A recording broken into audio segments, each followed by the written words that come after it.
师的说法，我也没有这个医学背景可以来回应哈。他说，黄医师说，如果你是轻微咳嗽，没有发烧，而且没有接触史或旅游史，这个就比较可以确定我没有接触不接触已经确诊的病人，说我已经被列为什么要检疫的对象等等，或是旅游史的话，只要吃一般的成药就可以。很多云友就质疑我说，文家，什么叫做轻微咳嗽？你示范一下，什么叫做严重咳嗽？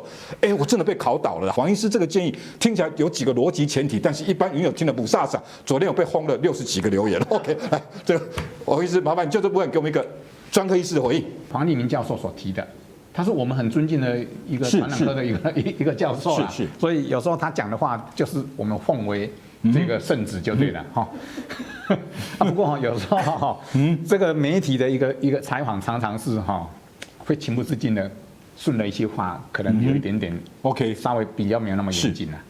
刚刚所提的20% 的病人，他其实是已经罹患这个疾病，他是轻症，他是不发烧的。OK， 所谓轻症是什么？可能轻微咳嗽，有一点鼻涕，打个喷嚏。那像这样的一个情形，它是其实跟一般的感冒的情况是很类似的啦。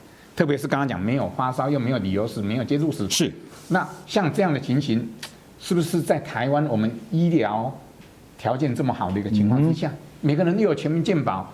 那所以您不建议做自我诊断、自我判断，真的就用成药来处理吗？做解决我是觉得是还是回到基层的诊所，请我们的医师做某一个程度的专业评估。那如果因为这样子自行判断、自行用药，那耽误到一个病情，不只是影响自己的健康哦，它会因为你不自觉当中把这个病毒在社区里面扩散出去，这个我想是应该大家最担心的一个地方。